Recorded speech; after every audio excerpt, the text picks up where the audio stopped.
রয়েছি ঢাকুরিয়া সার্বজনীন দুর্গোৎসব মণ্ডপ প্রাঙ্গণে। আমাদের মধ্যে উপস্থিত রয়েছেন পুজো উদ্যোক্তারা।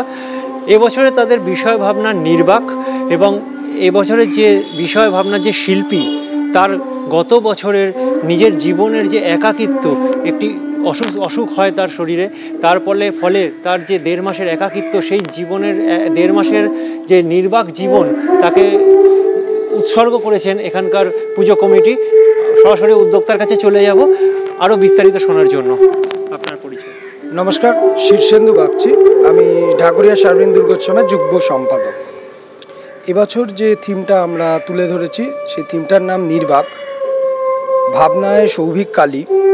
তো আমাদের আর্টিস্ট সৌভিকের গত বছর একটা অপারেশন হয় মুখের ভেতর। তো সেই অপারেশনের পর দীর্ঘ 15-20 দিন যাবৎ সে কারোর সাথে কথা বলা পুরো বারণ ছিল ডাক্তারের। সে একটা ঘরে একা থাকতো, সে সময় মতো শুধু খাবারটা খেত, বাদবাকি সময় আমরা এখানে তুলে ধরেছি সে কখনো তার স্টাডি রুমে বসে বই পড়ছে, বা কখনো সে তার অবসর সময়ে খাটে বসে কিছু চিন্তা করছে বা কিছু গল্পের বই পড়ছে, বা বারান্দা দেখানো হয়েছে যেখানে জানলা দিয়ে সে বাইরের লোকদের দেখছে এবং বাইরের লোক দেখছে সবাই ঘুরে বেড়াচ্ছে, বাট ও একটা ঘরের মধ্যে। আর একটা যেটা ইন্টারেস্টিং জিনিস আছে এখানে তুলে ধরা হয়েছে, যেহেতু ঘরেও একা, তো দাবাটাও ও একাই খেলছে। তো চেস বোর্ডের যখন ও দান দিচ্ছে, সাদার দানটাও যেমন ও একা দিচ্ছে, পাশাপাশি কালোর যে দানটা সেই কালোর দানটাও একাই দিচ্ছে। পুরোপুরি এখানে নির্বাক এই তুলনায় ধরা হয়েছে।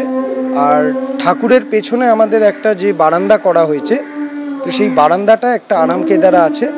ওই আরাম কেদারাতেও সে তার বারান্দায় বসে সে তার অবসর সময়ে খবরের কাগজ পড়ে সে সময় দিন যাপন করেছিল।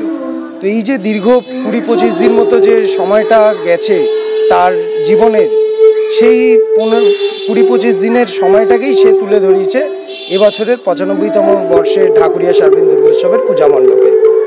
অসংখ্য ধন্যবাদ।